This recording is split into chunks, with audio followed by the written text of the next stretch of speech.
Alrighty, guys, welcome to the Tuesday Live with John Willis. Say hi, John. Hello, hello. We've got Kerry Brown from Strong Roots Resources. Kerry, how's it going? Hey, I'm good. Good to see you guys. I'm Nicole Sauce from Living Free in Tennessee, and today I brought Kerry on because he has an interesting story to tell. So, Kerry, I'm not going to have you tell your whole story. What's this? I'm getting echo. I'm getting multiple directions. Okay. Hey, folks in the live stream, are you getting echo? Kerry, you may need to mute when you're not talking. Let me turn some of my stuff off. Yeah. And if folks in the live stream, if you hear an echo, just tell us and we will work our way. I don't hear one here, but that doesn't mean anything. So, okay, no echo in the live stream. So that's good. Okay, Kerry, I know if I just tell you to tell your story, you'll go through your story. I will. I'd rather start asking you some pointed questions. So we're setting the stage. It's 2020. You're working at that bakery. Yes. And you had decided no longer to be an EMT. Yes. And you kind of had a side hustle going, mowing lawns. And then what happened? So when I decide to quit something, kind of in the way John tells his stories, I tend to kind of burn bridges.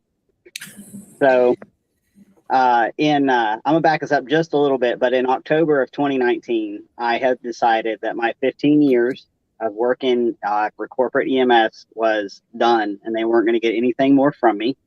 I didn't go part-time. I didn't do any of that. I turned in my notice and I worked my last shift and I walked out the door without a real solid plan of what was to come. But I knew I could find work. I wasn't too worried about that. And I was just willing to do what had to be done for a little while until I was ready to launch a business, which was what was my main focus. So in October, I had Strong Roots Resources registered as a business, but I hadn't done much else with it at that point. We get to March of 2020, and I've been working for a bakery, some friends of the family at the time, and it was it's just regular wage work, nothing fancy, but I had a flexible schedule, and I could pursue all my other kind of interest in my mowing and other side hustles. And as everybody knows, things shut down in March and the bakery closed and put everybody on unemployment. And I realized that was my opportunity, the one I've been waiting on. It was time to go ahead and build this thing. Cool. So there you were, the bakery shut down. How was that, like, frightening for you or no? A little bit, but not as much as something like that if it had happened a few years ago, because at that point we had spent about the last 3 years dialing in our finances, getting all of our debt paid off with the exception of a very reasonable mortgage. And we had at that point even, a decent size emergency fund in the bank. So when I was suddenly without wages and kind of waiting on that gap where unemployment kicks in, we had breathing room. So a little scary, but had that happened several years before, it would have been much worse. Okay. So what did you decide to do? I figured with early on looking at the supply line issues, looking at the way the brakes just got thrown on the economy, when they suddenly decided that certain things were, quote, essential and other things were not. I, at this point, had been doing the urban homesteading thing for several years, and it occurred to me that other people might want to learn how to do the same thing and might even want help designing their properties and being taught how to build a food forest, how to do companion planting in gardens, how to hook up rain barrels and do all that kind of work. So I kind of gradually put together the bones at the time of a more urban and suburban focused homesteading approach. Excellent. And when you started helping folks out, So we talk to a lot of permaculturists here. John is a great permaculturist. What would you say is like the niche that you carved out for yourself in sort of the permaculture world? I got really into finding a utilization for every bit of space, regardless of the size of the space you were working with. I started to really nerd out on microclimates and various ways they could be used even throughout the year. Even, let's not just use one spot for one thing for 2 months. Let's see how many uses we can stack into that one particular spot. So the stacking of functions and the tying together of closed loop systems on a small parcel kind of became my focus, so much that I would wake up in the middle of the night and I would realize on my own property that I had a spot that was underutilized, and I knew exactly what I could use it for and how it would work. Like my brain would put all that together pretty much while I was asleep. So how long did it take you to go from there's a gap to fill to covering your household like requirements with no income from a job?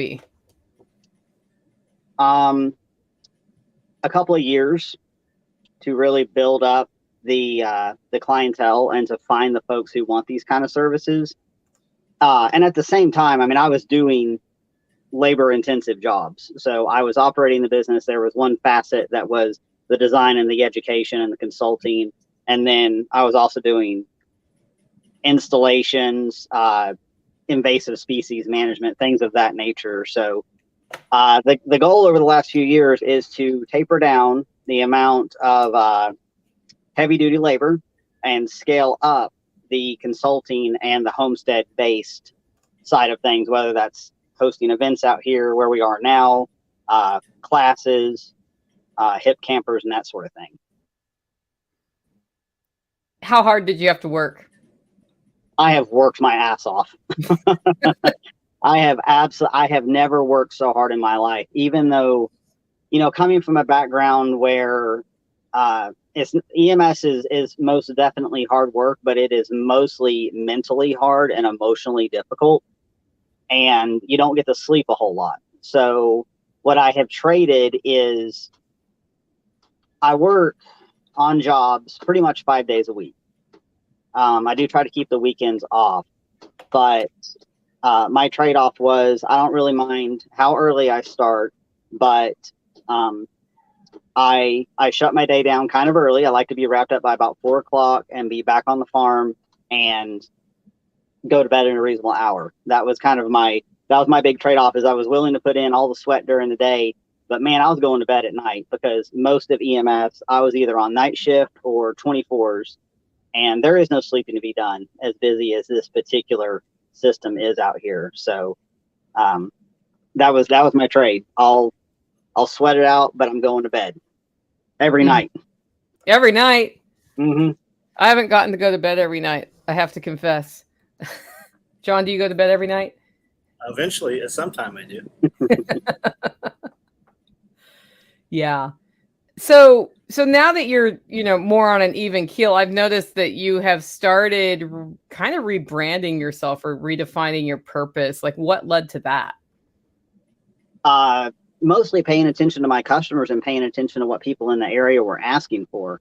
One of the things I have added on to the business offerings is when I come out to do the property evaluation, I now can add on a pretty thorough identification of all the useful species on your land. So that can be whether it's trees for fodder, whether it's things that are edible and or medicinal, things that would be good for lumber or fiber.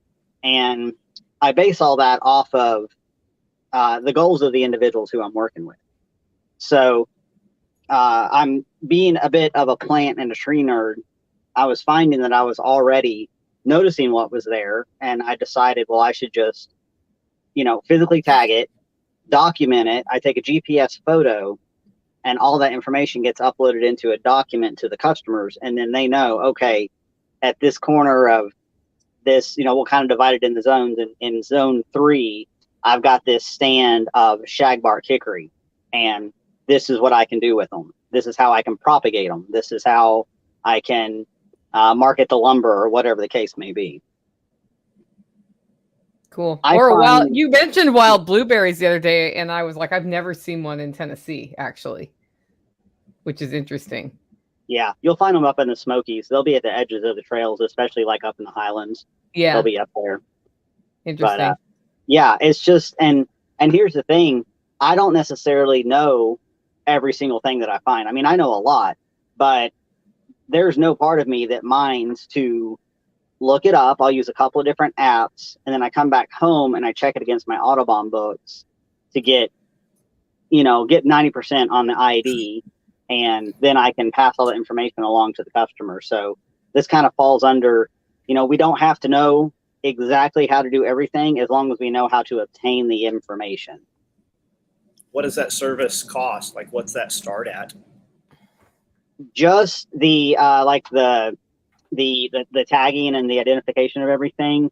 I've got it based on acreage. I want to say 5 acres, up to 5 acres is 800, and it just scales up from there. And there's, a pretty significant amount of on-site time, and then probably almost twice as much time behind the computer getting everything filled out. Cool. Yeah, $800 is super reasonable for that.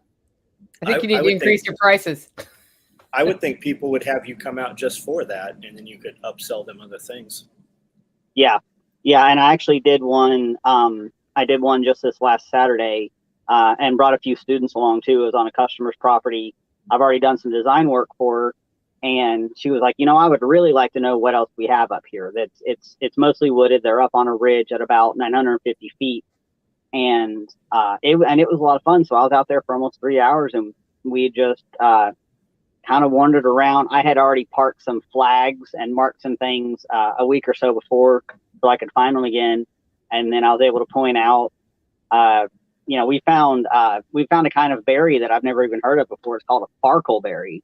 So farkleberry, farkle, yeah, that's of all the things. best name. Is it not? So I was like, let's look that up and let's see, what that's all about. And it's probably one of those things, like probably the deer will get to it before a human will. But they had so many, like, let's dig some of these and see if they'll transplant in the fall. So, okay. I'm going to ask the question we're all wondering now. Mm-hmm. What is a farkleberry?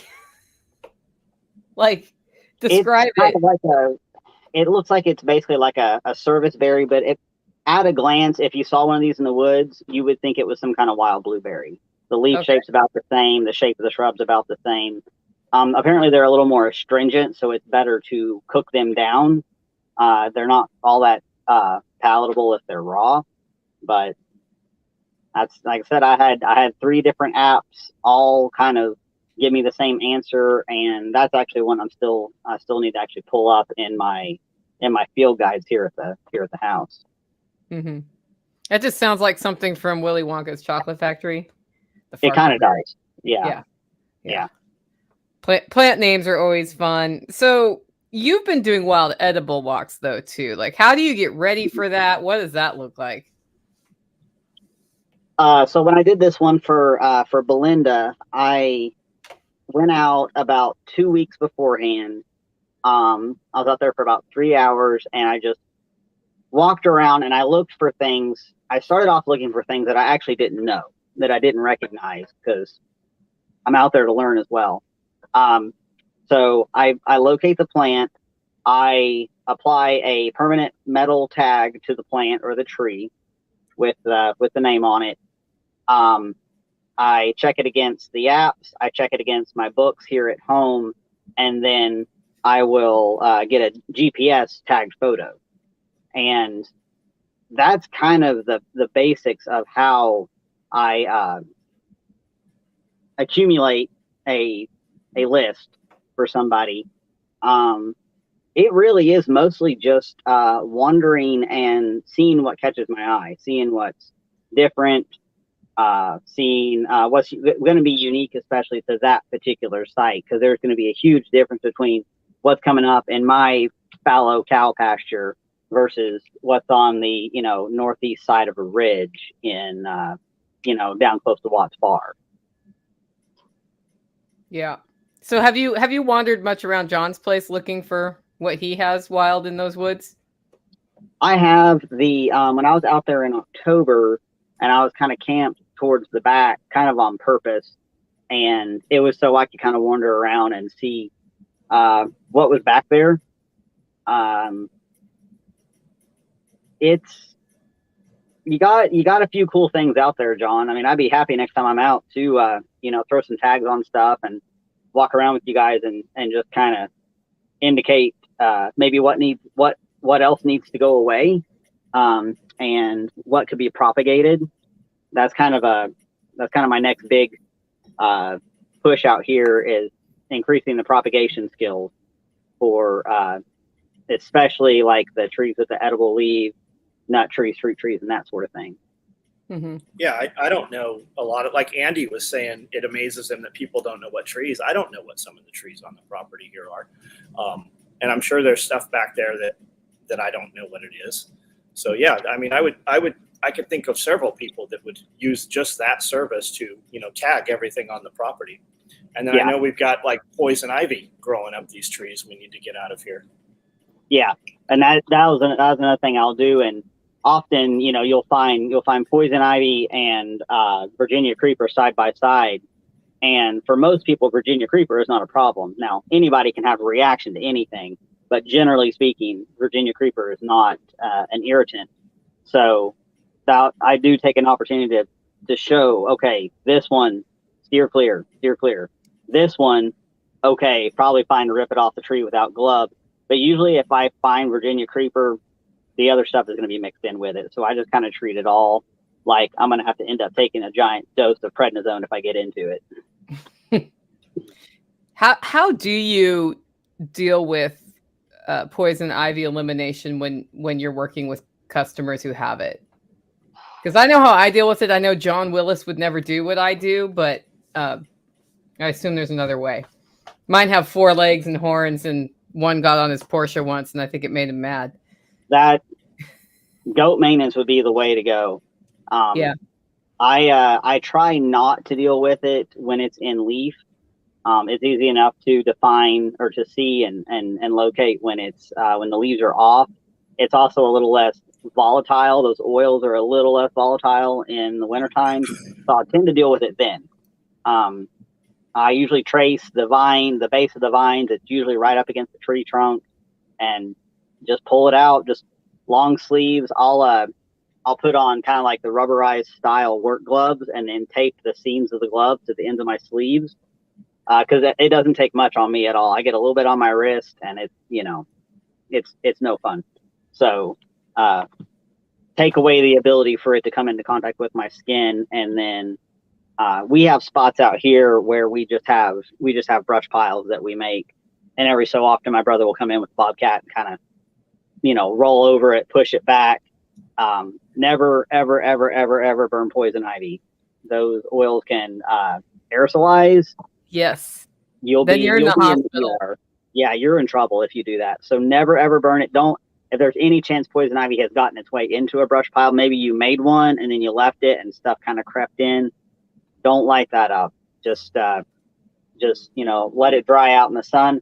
Some people will tarp it. If you have a site where you can get a really heavy, like a billboard style tarp, blocking the light will help. There's also, if that's with like a solid tarp or a clear heavy duty plastic, like a vapor barrier style plastic, you can also put that on it and pin it down really good, weigh it down with rocks or staples or whatever you've got, and that will cook it in the sunlight. It'll actually kind of force photosynthesis over and over and over again, and it can kind of literally wear out the energy of the vines. That's cool. Yeah. So I always, you get into these permaculture things, and I always find companion planting will fix the problem. And so then they say plant jewelweed near it. And then I try it, and you know how often it works? Yeah. About 0% of the time. Yeah. So I think I just accidentally blocked I'm STOS. typing. Yeah, I Okay. was just texting you right now. Are you? Was it your channel or mine? No, I didn't. Okay, so I'm trying to figure out how to unblock STOS. It won't let me do it here. So my apologies on that one. I was trying to show a thing and somehow that managed to do it. So we'll get on that. Is that person contacting you? No, that's Dean Dupree. Okay, Dean. Sorry, Dean. I will get you back on. Yeah. Okay. So are you up for doing a wild edible walk at Self-Reliance Festival next October? This one that's coming up? Yeah, I can totally be prepared for that. Yep. Because that would be totally cool. Yeah. Yeah, all I need is just maybe get out there a day early, and I just like to find stuff in advance, and kind of make a little route, because what'll happen, and it's totally fine, but one of the students will see something and be like, now, what's that? And I can get a little scatterbrained, so I like to have a little pre-mapped route ready to go. Mm-hmm. That's cool. Yeah, I think that would be a really fun addition, and maybe do a couple of them so people can kind of wander through at different times. Absolutely. Because I think this one that's coming up is going to be super busy. Yeah. So, yeah. So, John, you hear all this. What do you think? No, I think that's awesome. I would hire him to do that. And then we've got, the 30 acres next door where we could run, you could run more people in a longer line through there as well. And I'm sure there's a ton of stuff over there, because that property over there has not been walked on for I don't know, 30 years probably. Wow. Yeah. Okay. Yeah, if it's been a while since any of that soil was disturbed, could be some pretty cool stuff. And there's going to be some things out there on that end of the state that are, more specific to that region, especially being as close to the river and everything. So, for sure. That's that pond over on the back, on the other side of the property there. So there's a lot of water source, and when it rains, water moves through there and comes through this valley over here into the Tennessee River. Cool. It's actually an old homestead back there. There's some old pig pens back in there, and some old barbed wire and stuff back in there. Nice. Have you found like an old dump or anything like that? We found like old bottles and stuff are definitely back there, and real old bricks and seashells and stuff are back there. Sweet. I really think you could, for the next Self-Reliance Festival, probably stack up a number of local gigs as well to get that done. Yeah, well, there's a lot of dudes that have moved here too. Like, lots of people kind of converge over this way. Yeah. I mean, I could absolutely set up a tour if there's several people in the area who have expressed interest, and block off about 3 days or so, and do a couple properties a day. Could definitely make that happen. Yeah. I think that would be really awesome. Okay, so you see the way the world's going. What do you think the next 12 to 18 months are going to be like? Do you think it'll be hard? Do you think it'll be easy? You're talking like currently looking forward? Yeah. Okay. I just totally changed topics on you completely. I'm with you. It's all good.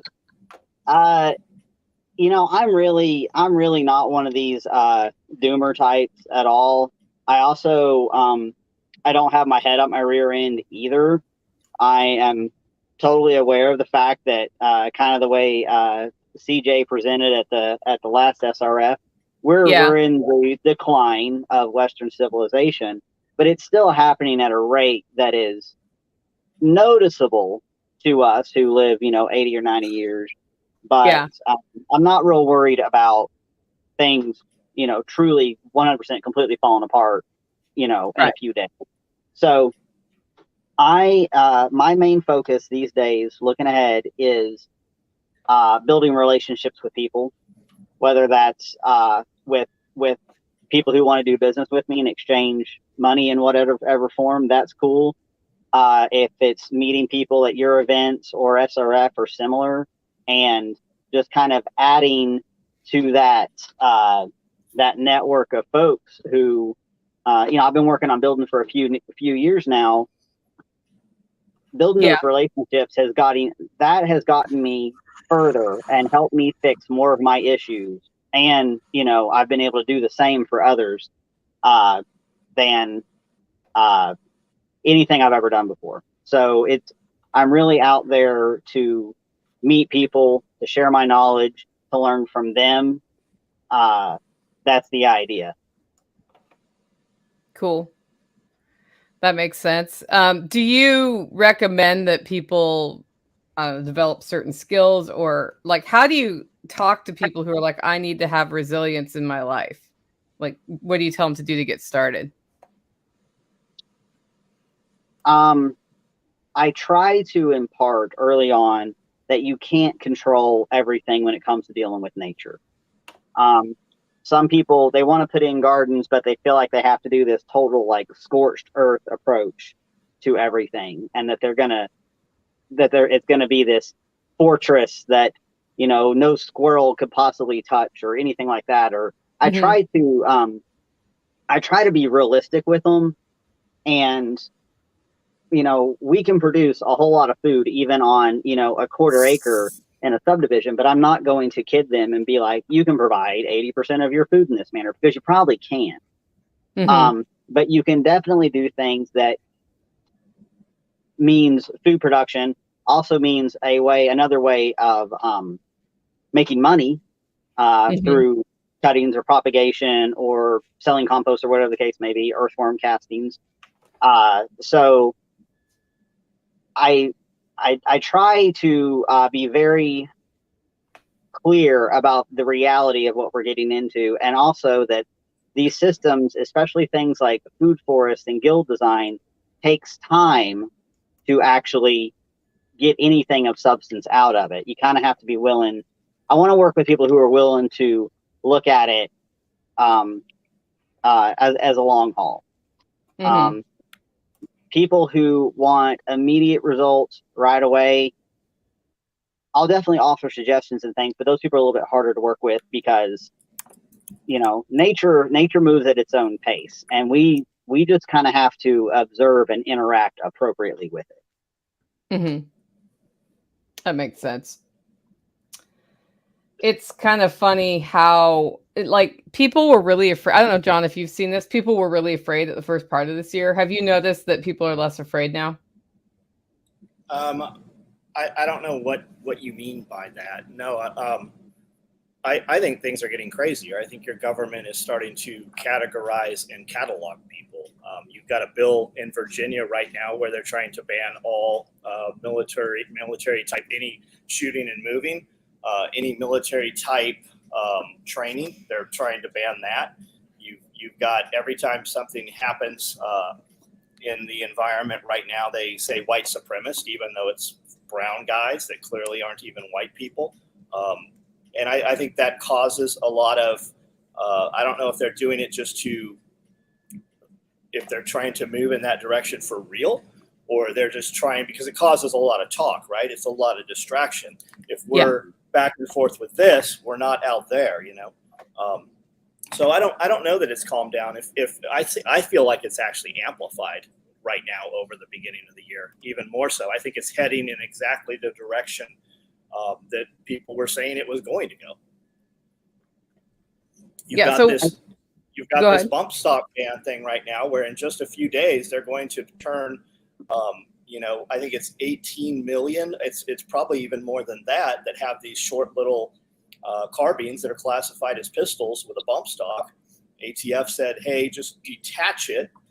Now they came out yesterday, day before, and said, hey, you have to destroy this or turn this in. If you're caught with both of them, mandatory 10 years in prison, federal prison, for something that they were able to own for over a decade. So I think it's they're just throwing all the shit at the wall, just seeing what will stick, and some of it's sticking. What's happened on my side, John, is that people who were waking up and afraid and starting to talk to me are basically right back into comfort level, and they've just sort of stopped. It's like the anxiety's gone away, but the steps have not been taken to have more resilience in their lives, which means, Went back to sleep. Yeah, they went back to sleep. And so I'm seeing a lot of people going back to sleep without making meaning. I mean, I'm seeing a lot of people make meaningful changes as well, but I do have observed extra creepiness factor in cities. Like I just got out of Austin, Texas. That's where I was. And that city in 1 year has changed so much from just the vibe standpoint or the energy on the street standpoint. I was pretty surprised when I was there. Yeah, I think I have maybe insulated myself so much from all that stuff. It's not to say that it can't affect me, because it certainly can. I don't want to think of myself as being willfully ignorant, but it's possible, because I black-pilled myself at one point. I saw things from a very, very pessimistic perspective, and then I kind of reversed out. But speaking of the cities, for instance, so I kind of referred to it earlier, but we moved out of our urban homestead in October of 2020. So that was about 14 years that we had lived in the city. And we just noticed that it just kept getting worse. Our vehicles were broken into one night, and all of my bug out bags, get home bags, all that stuff stolen, medical bag stolen, several $100s worth of stuff. And things like that, feeling like, for instance, when I was doing the property care in that neighborhood, I had most of my customers were within a couple of miles of the house, and I could not leave any equipment unattended. So let's say I was, done mowing, throw the mower on the trailer in the backyard of somebody's place, weed eating. I'd have to chain that mower to the trailer for the 15 minutes, because it would be gone. So things like that. But, I've watched this decline.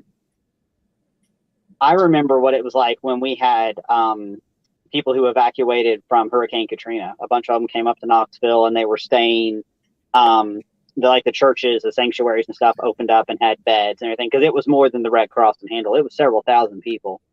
And I remember noticing then, and that was what, 05, man, this infrastructure is awfully fragile. It doesn't take much to really disrupt things. And working on the ambulance, being perpetually short-staffed, overworked, and all that kind of stuff, I was seeing the cracks early. And I don't have a whole lot of communication with too many colleagues from that career. There's a few I still talk to, and everybody is saying, like, it's not getting any better. It's, there's other agencies that come in and provide mutual aid several times a day, whereas before that was something that only happened if we had 6 units that were deployed on a bad wreck on the highway or something. Now it's just, it's all the way backed up. The hospitals are understaffed. You can't get your patients off the cot. You're stuck in a hallway waiting on a bed, and it just stacks up, so it's definitely. Do you think any of that's lack of staff because they were pushed out for not taking the vaccination? I'm sure that was part of it, because I know several people, kind of through the grapevine, who left EMS because that was getting pushed and they weren't going to have it. I think ultimately some people ended up working out, various exceptions, religious exceptions, that sort of thing. But yeah, all these places, all these hospitals and EMS companies that work as this huge corporate model, and the company I worked for has been gobbled up by a larger company 3 or 4 times in the past 18 years. It's like anytime the beast gets big enough, they don't care about the little people. It's just, there might be a manager on a local level who cares, and he's doing the best he can as a supervisor. There's crews who care, and they're great at what they do. But the beast is, it's no joke. It's, people are tired of being treated poorly, and And so they're leaving. I talk to so many. I have so many customers that are like, yeah, I was a nurse for 25 years, but I just kind of decided to like do something else instead, not even related to the medical field. It's very common. It's very common for people to leave. Yeah. I don't know. It's something I've been thinking about as I watch things change and watch people become complacent, because when things ramp up again, it's going to be double reaction, I think. Yeah, soon with the elections coming. How many people are coming across the border on a daily basis right now? Does anybody know what that number is? They're handing them cell phones and a court date 4 years out. Yeah. Even before this, push and all of this, they had flown planes into Nashville and put a bunch of people on buses and moved them into Knoxville and East Tennessee. So, I mean, now they're putting them on Bureau of Prison buses. Who knows where they're going? But they're not going to prisons. No, I mean, no, that's and if there's some people I follow in Arizona, and they're like, houses are being broken into, rapes are up. There's all kinds of shit. And when you look at normal media, when you even share it and post it, people jump on and they're like, that's not happening. That's not going on. I don't know. She looks pretty convincing that this is what's happening. She lives right there. Yeah. Yeah, I think like one of the hardest things for me to be happy and not happy about, it took me a long time to accept it, is probably the best way, was that, I mean, I knew the news wasn't working for a long time, but I didn't realize the degree to which it isn't working. And then to go back to citizen testimonial as the only source, it has been tricky, because sometimes people do make stuff up. And so you want to be able to verify it. But at the same time, if my house was, hit, bombed by the military for whatever reason, and I was on doing a testimonial about it, like, how do I prove that other than there's this video? And then they say, well, AI could reproduce that. And there's all of these things. So it makes it very, very hard to verify from just an observer standpoint, but also really frustrating that nobody's managed to figure out how to stand up and say, okay, we are now credible. This is how we're vetting our stuff. You can actually trust what we're saying. There's been a lot of, you can trust what we're saying, and then, well, actually you can't. Yeah. So I find that, I mean, like, if John tells me his place was bombed by the government, I know John, so it's easier to believe that. But, it's been, my natural skepticism on things has been difficult to get over that hump on. Yeah, the propaganda is off the charts. I think everybody needs to learn how to be a little more discerning.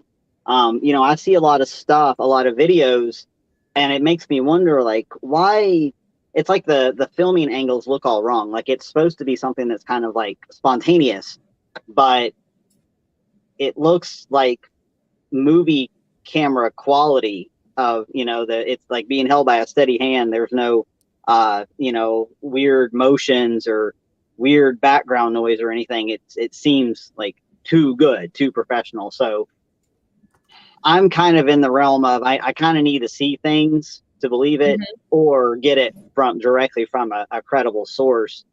That was kind of how I, when the whole Kufus stuff started to happen, for the first couple of weeks, I was like, okay, having trained in pandemic response, I'm like, this is a real thing. This could actually happen. Yeah. So we took some precautions, and after 2 or 3 weeks, I started texting some of my colleagues, and I was kind of like, hey guys, what's it looking like out there? And everybody's pretty much saying, we've got a few older people that are basically dying of pneumonia in slightly higher numbers than is typical this time of year. At which point I was like, okay, well, this is not actually a huge health concern for me. It might be for other people, but I'm going to get back to doing my thing. And just like that, my friends group completely changed. So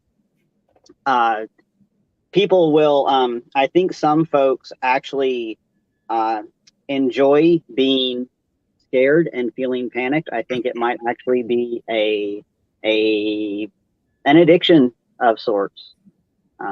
I would see this working on the truck. There would be people who would, we called it squirrely, being squirrely on a call for absolutely no good reason. And I began to realize that certain people just feed on that kind of energy. And if it's not already present, they will create it themselves to enjoy feeling. I don't know if it makes them feel important or what, but a lot of folks will do that. Yeah, that's it. So John was here for the Living Free in Tennessee Spring Workshop, and my biggest takeaway from his talk was that it's more important to get rid of the negative influences in your life than to look for the positive ones. And Absolutely. To get rid of people who are pulling you down, which I'd never really thought about it that way before till he said it out loud. And it is so important because you spend, I was talking to somebody who has an ideal customer and it was you, Kerry, and some less ideal customers. And you were saying how much time your less ideal customers take. And I was like, well, then how do you never end up with one of those again? Because that's death to your business if you spend 90% of your time dealing with a pain in the neck versus people who want to take the advising and implement these concepts on their property and are happy to work with you versus, trying to squeeze every last, I don't know, drop of blood out of the stone sort of thing on that. Yeah. So I went back and I started thinking, well, who's left in my life who's negative for me? The negativity thing's an infection, right? You've got this big infection right here in your arm. You can take all the damn vitamins you want, but until you address that, it's never going to change. And the customer thing, 10% of your customers are really going to take 80% of your time. When you fire that 10% and you get rid of those difficult or frustrating people, they also do something else. They still want your service. You're just not an option. They go to your competition. So while your competition's busy trying to answer to their every need and do all their silly nonsense, your competition is losing other good customers, which are going to be available to you. Yeah, that's absolutely true. And most people I've learned will show their true colors in about the first half hour of interacting with them. So I've just had to learn to trust people. They show you pretty quickly what they're made of. So, but I got to say, in terms of the folks I have worked with, the folks who have hired me, 99% fantastic. There's just been a couple that's just like, so. And the price that one higher. Yeah. If you ask me for a discount from the get-go, that right there should be a red flag. So we get that all the time. Do you have a military law enforcement discount? No. Rather than making you, photocopy your stuff or scan it and send it in, we just give you guys all the same price. I don't want to waste your time. When you say that? What's that? Do they sputter when you say that? It's always, well, we're not face to face, but it's always weird. It's the same thing when they're mad. Well, you retired this, retired that. Well, you didn't tell me when this started that wasn't important. It's only important when you want to manipulate. Yeah. That's funny. Yeah, so when I was doing Airbnb here, I had one bad Airbnb experience. And it was the same person that asked me for the veterans discount that does not exist for my Airbnb. And they were making a big deal about his veteran status the whole time they were here. And then they left me a really crappy review on the way out. And I was like, you pretended everything was fine the whole time. And granted, my refrigerator broke while they were here that was in there. And I had a new one in by the next day, which was fairly difficult to make happen. But that was a big thing for them. The fridge went out. And I was like, well, I offered to bring my little short fridge in and you said no. And I gave you a cooler with ice and I got a fridge in 24 hours. And it was just, I don't know. It was like the one bad review I got. Sometimes the power goes out. I mean, what would happen if the power went out? The thing with those reviews, when you look at Yelp or Google reviews, you can click the avatar and see all their reviews. Most of those, Yeah. and you can tell most of their reviews are all like that. If it's just one, then there's probably something to it. You know, if they've left 100 reviews and one's a bad review, well, it was probably real, you know? Yeah. They were also mad that I wasn't close to Nashville. Well, there's because they were looking. I was like, there's this mapping tool on Airbnb that like it says X miles, and I am 70 miles from Nashville. Like there was no way that was going to be close in 1,000 years. But you should put on your listing you're not close to Nashville. Well, funny, I wasn't targeting people in Nashville. Right. You don't have a movie theater. Didn't occur to me you'd think I was close to Nashville because I'm not. Yeah. It's just so it's just funny because I think about those. We've just reopened my hip camp and I had my first person book, and on the way here, they got car trouble and didn't show up and then wanted money back. And in this case, I was like, you know, the $15 I'm allowed to refund them out of their whole thing. It doesn't matter that much to me. And if that $15 matters to them, I'll just give it back to them. But I just thought, okay, here we go again. It's sort of like I'm going to get frustrated with the hip camp and turn it off again. But we'll see. We'll see. We're trying to make it so that the homestead purchases come from homestead revenue, and that is homestead revenue. So we'll see what that does. But it's neat because it's a great way to augment or side hustle. But then if it turns into more to manage than you're getting from it, it's kind of like when you put your eggs up for sale and nobody bought any. Oh, it's way easier for me to feed the eggs to the dogs. Yeah. Free eggs. And then they want to discuss, well, what kind of eggs are they? Yeah, free eggs. Yeah. Why do you care? They're free. They could be rotten for all you know. Yeah. Carrie, you're good people according to Towards Joy and Freedom. I appreciate that. I don't know who that is. It's funny, all these YouTube names, and I know the people, but then I don't know who they are for their YouTube channel. John makes it easy for me. He's just his business name, and I know his business name. So cool. Well, so if we're not, go ahead. Are you full-time busy with this? Like you have as much work as you can possibly? Yes. And you're not looking for more work? I tend to try not to, just a little bit. You're good now. I try to not book anything more than about 8 weeks out, especially installation job, weather and everything. But yeah, like looking at my calendar right now, looking at the designs I need to submit to people, I'm busy. And it's kind of, you know, there's a peak, of course, this time of year through the summer, and then it'll kind of chill out again. There was, let's see, when we were early February, things that get, you know, as it does at the end of winter, things are kind of thin. Budget was mighty tight. And, you know, I looked at Angel and I'm like, you know, I've signed up for DoorDash. I'm going to go do a couple of these just so I have something to do. I don't like wintertime anyhow. I'm not good at being cooped up or anything like that. I was like, I'm just going to go find something to go do. And, you know, when business picks up again, then I'll be good to go. And I got 2 drive days, like 2, it wasn't even like, I think it was like 4 hours, 2 different times that I was out on the road. And while I was out on the road, my phone started blowing up with, because we kind of warmed up early here this year. And some customers from last year called me wanting like fruit trees and berry bushes put in. A couple of people were asking about consulting work. And I was like, okay, back to work. So would like to not have that happen again this year. Would like to still be kind of busy year round.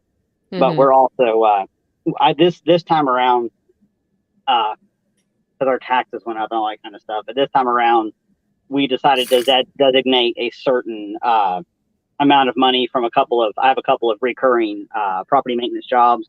I said, let's take all the earnings from that, and it's going to go directly in the savings, and we will have a wintertime fund.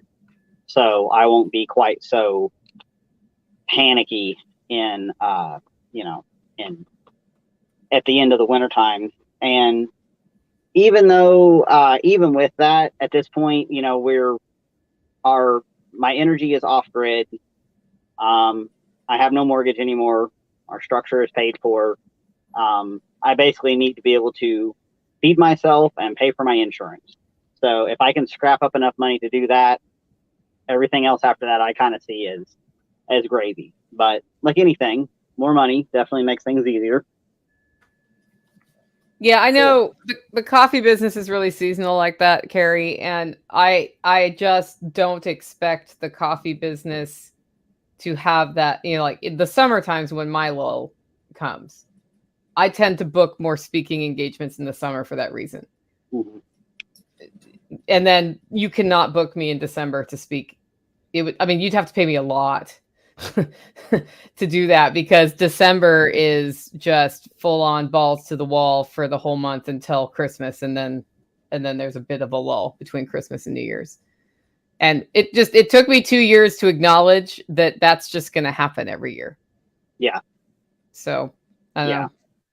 And this just now is my third full year of doing this business as it being our sole income. So I've kind of started to work out some of the particulars. At this point, like I've pretty much invested in what I want to invest in terms of tools and that sort of thing. I don't really plan to scale up anything too much. I don't really want to go big equipment or all that kind of stuff. Yeah. If I need something like that, I'll just rent it, or maybe even shop it out to my brother who can run equipment. So I'm I think we're at the point where I want to build the capital of the business, because our big time goal is that I do most everything here on the homestead, so that we have product offerings like nursery type stuff, biochar, compost, things like that, things that build soil, and then classes and tours. Wait, I could buy biochar from you? Hopefully by August. Sweet. Yeah. I don't want to make. I know it's just having a campfire basically, but I just don't want to add that to my list this year. But I'd like to add some in one place.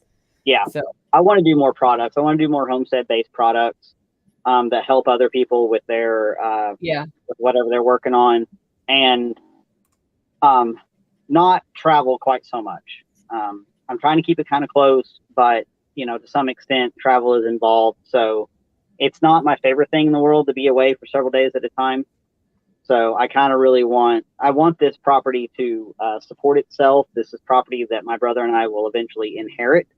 And it's been in the family since the 30s. So I have a pretty strong desire to keep it productive and out of the hands of developers. We are literally abutted by suburbia on all sides. We're kind of like one of the last holdouts out here. So I want to. Do you have a green belt designation or anything like that there? We are working on it. Well, I should say Dad's working on it, because all of it's still in Dad's name, because things got kind of screwball a few years back, and the zoning was changed to residential when it didn't need to be. And he has to get some.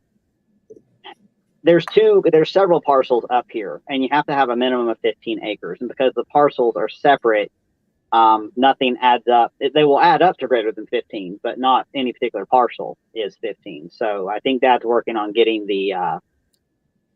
basically getting the paperwork aligned to be able to submit that, because it will probably drop about 50% off our taxes if you can get that changed. Yeah, if you've got zoning creeping in on you, that's your biggest danger right now. Yeah, because they will zone you whatever they want to zone you. Yeah, unless you can find a way to counter, like set count yourself up counter to that. I watched zoning ruin farmland in Oregon. Yeah, it just under the guise of protecting farmland, they zone you residential or farmland, and then it drives the price of farmland up so high that farmers can't afford to stay. And then you have less farms. Yep. And that's all part of the glorious smart city plan. It's like the urban growth boundaries. And I think Knoxville's probably all in on that, I would guess. Most cities are. Yeah, especially here on the West End. This is kind of the new money end of town at this point. Yeah. All these people who are moving here with the kind of earnings that they were making in other states.